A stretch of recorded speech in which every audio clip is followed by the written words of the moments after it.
Bismillahirrahmanirrahim. Alhamdulillah Rabbil Alamin. Assalatu wassalamu Rasulullah Anbiya Musalin Sayyidina Muhammad sallallahu alaihi wasallam. Amma bad.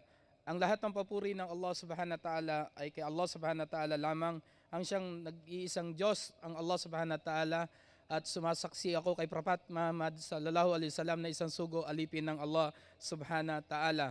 O sang katauhan, tayo'y magpakukop kay Allah laban sa ating mga nagagawang mga kasalanan at nagagawang kamalian. Pagkat katotohanan, ang Allah subhanahu wa ta'ala ang siyang nagpapatawad ng kasalanan ng sanlibutan. Assalamualaikum warahmatullahi wabarakatuh. At isang magandang gabi sa mga kapatid na mga Kristiyano. So, ang itatapik ko ngayon ay tungkol sa tinatawag na tauhid. Ang tauhid ay isang salita o termino na nagsasaad sa Quran at sa sunan ng Propeta Muhammad sallallahu alaihi wasallam. Ito ay umuukol o sa aspekto ng paniniwala sa kaisahan ng Allah subhanahu wa ta'ala. Mula pa sa panahon ng Ibn Abbas radhiyallahu anhu, dapat mabatid natin na ang kaukulan ng buong Quran o banal na Quran ay tungkol sa tinatawag na kaisahan ng Allah subhanahu wa ta'ala o kaisahan ng Diyos. Ang kahalagaan at mga gantimpala na uukol para sa Kanya. Kalimitan, ang termino ng tauhid na sinasabi natin ay ginagamit at inaangkin ng ibang mga sekta o ibang mga reliyon sa loob at takalabas ng Islam. Ang lahat ay nag-aangkin na sila ang tama, ang naniniwala sa kaisahan ng Allah subhanahu wa ta'ala. Kaya nga't sa Islam itinuturo ang tinatawag na tauhid ay ang paniniwala sa tamang ugnayan ng tao at ang Allah subhanahu wa ta'ala. Then, ang Allah subhanahu wa ta'ala ay nagtakda ng tinatawag na tatlong kategorya ng tinatawag na tauhid. Una, ang tauhid ar-rububiyyah o pananatili ng kaisahan ng Diyos sa pamamagitan ng Kanyang Panginoon. Kapag tinukoy natin ang rububiyyah, ang tinutukoy natin ay ang Allah. Wala tayong tinatangi kahit ano. Then, sa ikalawang kategorya, ang tinatawag na uluhiyyah o ang tinatawag na ibada, na ang lahat ng pagsamba natin ay dapat sa Allah at hindi tayo nagtatangi din ng pagsamba ng iba maliban sa Kanya subhanahu wa ta'ala. Ang ikatlo ay ang tinatawag na tauhid al-asma as-sifat, ang pananatili sa kaisahan ng Allah at ang Kanyang pangalan at katangian ng pangalan na hindi uugnay ng tao para sa tao kundi sa Kanya lamang, sa Allah subhanahu wa ta'ala. Ito ay tumutukoy sa paniniwala ng lahat ng pangalan ng Allah o katangian ng Allah subhanahu wa ta'ala na nabanggit sa Quran ay para sa Kanya at hindi ito dapat iugnay kahit kanino mang mga tao. Kapag ito'y gagamitin sa ugnayang tao, yung mga pangalan ng Allah kagaya ng Ar-Rahman, kagaya ng Ar-Rahim, no? Ang pangalan nyo ay Abdul Rahim, nilalagyan to ng salitang Ab para ibig sabihin ay hindi ang tinutukoy ang Allah, kundi ang ibig sabihin ng Ab ay alipin ng Diyos. So pag dinugtong ang Ab at ang Rahim, Abdul Rahim o Abdul Rahman, ganun ang ginagamit ng salitang pag-uugnay sa tao. Then, ang tauhid ar-rububiyyah, kaisahan ng Allah sa pamamagitan ng tanging Panginoon lamang at wala kayong ibang nilikha maliban kay Allah, siya lamang ang tagapaglikha ng lahat ng bagay. Rububiyyah ay terminong tukol sa pamamagitan ng natatanging tagapaglikha ang pagiging hari ng Allah sa lahat. Ang lahat ng nilikha sa langit man o sa lupa o sa lahat ng mga bagay na nakapaloob na sinatawag na Rab o salitang Panginoon ng Allah subhanahu wa ta'ala. Mali ito sa ginagamit na salitang Panginoon, dahil ang Panginoon ay ginagamit ng mga ordinaryong tao kagaya ng mga Roma at ang iba pang mga British, mga colonies na ginagamit na yung Lord o salitang Lord o salitang Panginoon. Dapat ito ay hindi inuugnay din sa tao. Ito ay ginuugnay lamang pag sinabi mo ang Panginoon o Lord o ang tinutukoy natin ay ang Allah subhanahu wa ta'ala.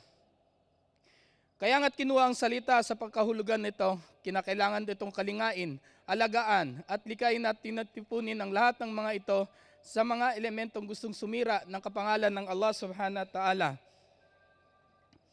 Then, yung tinatawag na al-haq, ibig sabihin ang pagiging manlikhain ng Allah subhanahu wa ta'ala, siya lang ang taging manlilikha. Al-mulk, ang nagmamay-ari ng lahat. Al-aram, o ang pinakapantas o ang pamahalaan ng sinasabi ng Allah subhanahu wa ta'ala tunay na ang iyong Rab, ang Allah ay siyang lumikha ng kalangitan at kalupaan sa loob ng 6 na araw at pagkatapos nito'y pumangibabaw siya sa kanyang trono sa mamagitan o sa pamaraan ng ayon ng kanyang kamaharlikahan.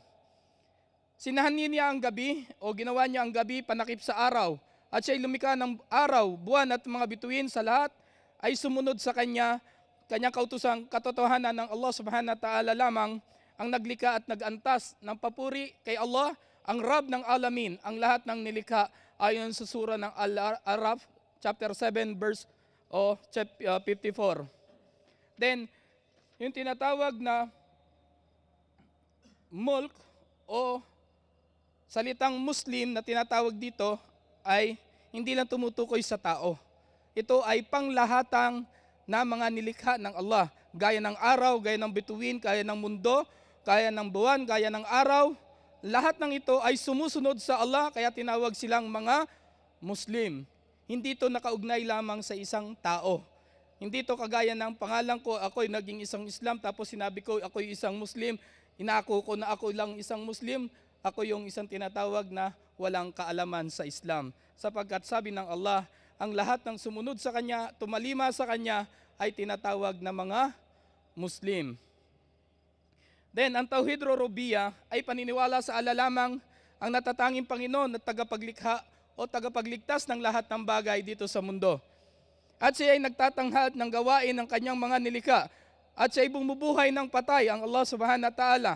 At ang mga natatanging sanhi ng kamatayan at katangian, tagapagbigay ng biyaya, nagpoproteksyon sa lahat ng bagay o laban sa mga kasamaan. Walang bagay na makapangyarihan sa Allah maliban sa pamamagitan niya. So, sabi ng Propeta Muhammad sallallahu alaihi wasallam, walang anumang galaw o nangyayari o makapangyarihan maliban sa Allah subhanahu wa ta'ala.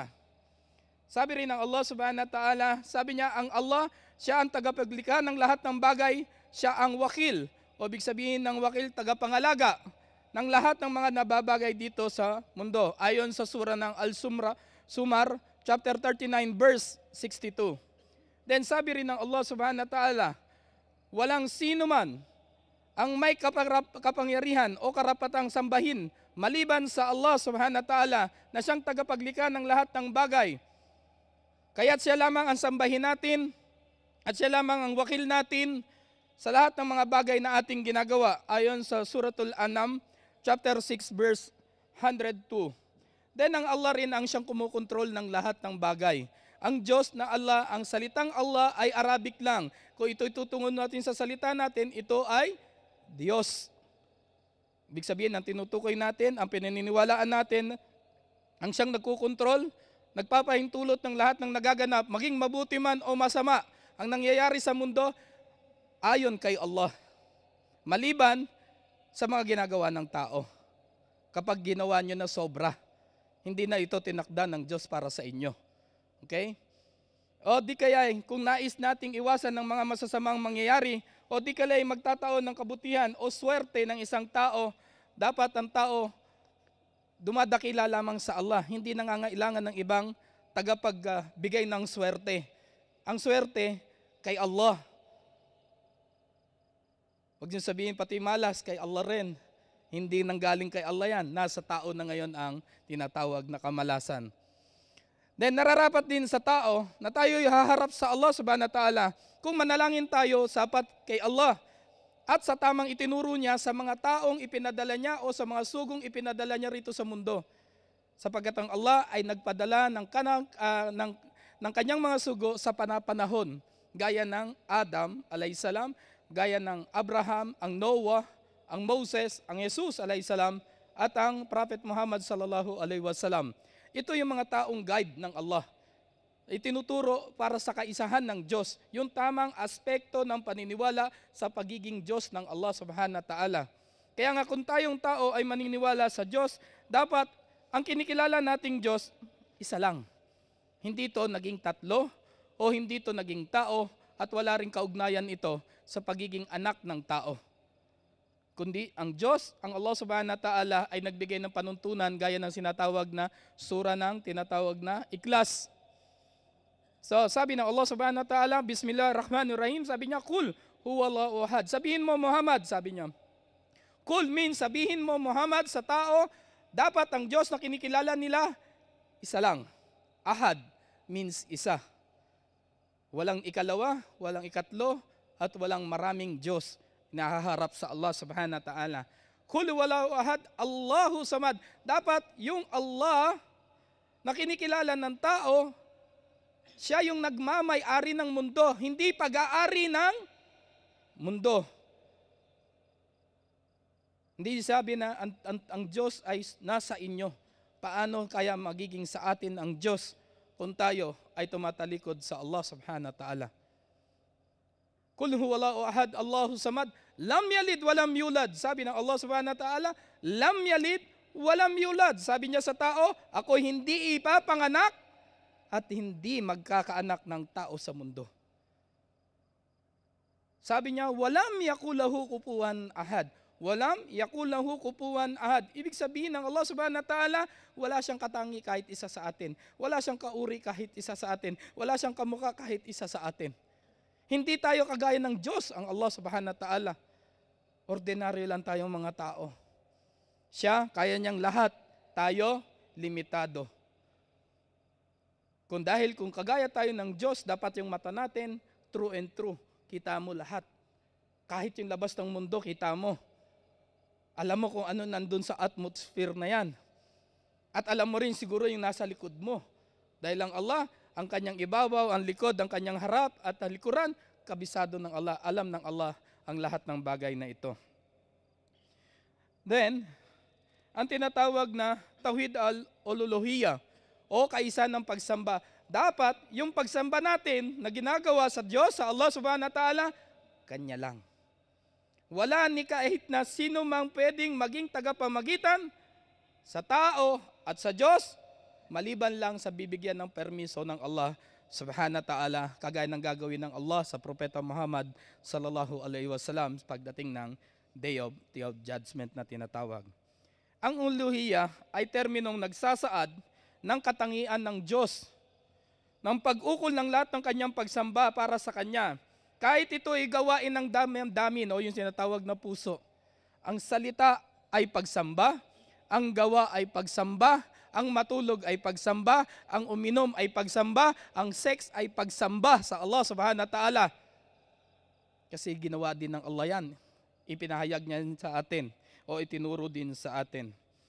Then sa oras ng tinatawag na pagmamahal o pagsamba o kahiningan ng tulong o haharap kayo sa oras ng mga panalangin, dapat ang mata, dapat ang katawan, dapat ang lahat ng porsyon ng utak, mata, bibig, lahat ay nakatuon kay Allah subhanahu wa ta'ala. Hindi pagala-gala, hindi kung saan-saan nakatingin. Kundi nakatuon at itinutuon tayo doon kung saan tayo tinatawag na magpatirapa. Sapagkat ang mga propeta, ang sugo ng Allah subhanahu wa ta'ala, ang propeta Muhammad sallallahu alaihi wasallam, ang ginawa niya ay ang pagpapatirapa. Ibig sabihin, sinunod niya kung ano ang inutos ng Allah sa kanya sa pamamaraan ng pagdarasal. Then, ang ibada ay tinatawag ding yung La ilaha illallah Muhammad Rasulullah. Kailangan meron sa puso. La ilaha means La ilaha illallah.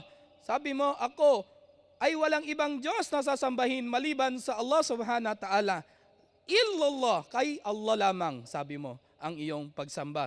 Hindi yung kahit kanino itinutuon ang pagsamba ng tao. Dahil sa tauhid na ito, ang Allah subhanahu wa ta'ala ay nagsugo ng mga mensahero o mga propeta. Kaya't namin sa bawat umma o bawat nasyon o kalidad ng tao ay mayroong mga mensahero na nagpapahayag ng pagsamba sa iisang Diyos, ang Allah subhanahu wa ta'ala. At umiiwas sa tinatawag na tahud. Ano ibig sabihin ng tahud? Ang tahud ay pagbibigay na walang karapatang pagsamba. Huwag maglagay ng katambal kay Allah sa pagsamba, lalo na hindi kayo nagtuturing na itong kawayan na to, naging Diyos. Itong baka na to, naging Diyos. Itong bato na to, naging Diyos. Dapat pag sinabi mong Diyos, isa lang. Wala itong anyo. Then, sa malawak na ugnayan ng tao, sabi ay ilayuan nyo yung tahud. Ang tahud, ito yung pagsamba ng iba maliban kay Allah subhanahu wa ta'ala. Kaya nga ang Allah din ay nagsabi, at kung tatanungin mo sila, sino ang nagbaba ng tubig ng ulan mula sa kalangitan at nagbibigay ng buhay sa daigdig na ito, ng buhay, pagkatapos binigyan niya ito ng kamatayan. Sabi ng Allah, kullu nafsun da'ikatul maut. Ang lahat ng may buhay mamamatay. Walang matitira sa atin isa, ni ang anghel, ni ang jin, ang tao, lahat ito mamamatay maliban kay Allah subhanahu wa ta'ala. Then, sabi ng Allah, sino nga ba nagpababa ng ulan? Hiniling nyo ba yan? Bumaba ka ng ulan? O idinalangin natin ko kay Allah kapag ito'y kailangan ng tao? Then ang Allah din ay ang papuri natin at lahat ng parangal natin ay para lamang kay Allah. Subalit, karamihan, sabi ng Allah, sa mga tao ay madaling makalimot, panandaliang naaaliw sa mundo na nilikha lang ng Allah subhanahu wa ta'ala. Tangi ang mga pagano at nagsasabi na sila ay nagsaksi at sila ay nagsabing naniniwala sa iisang Diyos, pero ang kanilang Diyos ay naging bato. Na ang kanilang Diyos ay naging baka. Sino sa ating mga tao ang kagaya nila? Ang pagsamba o ang tinatawag na ibada ay isa sa tinuturo ng Islam. Ito ay pinagkakaloob sa pamamagitan ng kaalaman o mga bagay na pinag-aaralan natin araw-araw o pinagagawa natin sa isang araw o tuwing Biyernes na pagsasalo-salo natin, ito ay ginagawa nating pag-aaral sa kaalaman tungkol sa Allah. Ikatlong tauhid, ito yung tinatawag na tauhid al-asma was sifat o ang kaisahan ng kanyang pangalan o ang bawat pangalan ng Allah. So 99 names of Allah, 99 na pangalan para kay Allah, kagaya ng Ar-Rahman, Ar-Rahim, Malikul Qudus, mga pangalan niya ito na hindi pwedeng iugnay sa ating mga tao. Kadahilanan ng Allah, anong siya'y lumikha ng lahat ng pangito, ang pangalan at katangian niya ay katangi-tanging itinatawag Al-Asma Al-Husna. Ang pinakamagandang pangalan na sinabi ng Allah subhanahu wa ta'ala. Kay Allah, ang pinakamaganda ay Ar-Rahman, Ar-Rahim. Yan ang mga pangalan na inuukol kay Allah. Siya ang Allah ay walang sino mang may karapatang sambahin maliban sa Kanya. Pag-aari niya ang pinakamagandang pangalan, Allah. Siya lang ang pwedeng tawaging Allah. Hindi pwede ang tao. O hindi ang pwedeng nilikha ng kahit na sino. Then, ang tinatawag na asma as-sifat, ang asma, ito yung tinatawag na pangalan ng Allah. As-sifat, ito yung tinatawag na katangian ng bawat pangalan ng Allah subhanahu wa ta'ala. Then, upang malaman natin kung ang pangalan niya ay nagamit sa tao, kapag ito ay ginawa mong ar, instead na ab, dapat. Kung ito ay ab, at idudugtong sa ating mga pangalan, itong tinutukoy ikaw at hindi ang Allah subhanahu wa ta'ala. Pero kapag ito ay ar-rah o Allah, ito ay para sa Kanya. Then, sa Islam din, itinuturo din ng Allah subhanahu wa ta'ala sa pamagitan ng Propeta Muhammad sallallahu alaihi wasallam ay yung tinatawag na kung kayo ay galit sa isang katangian ng pangalan ni Allah, yung ayaw nyo yung pangalan niya, no? Pero hindi nyo alam kapag sinabing Ab-Rahman, Ab means alipin, ikaw ay isang halipin ng Diyos. Punong-puno ng awa ang Allah para sa iyo. Kaya nga kung galit ang bawat isa tao sa isa sa pangalan ng Allah subhanahu wa ta'ala, nagalit na siya sa lahat. Ayaw niya na yung lahat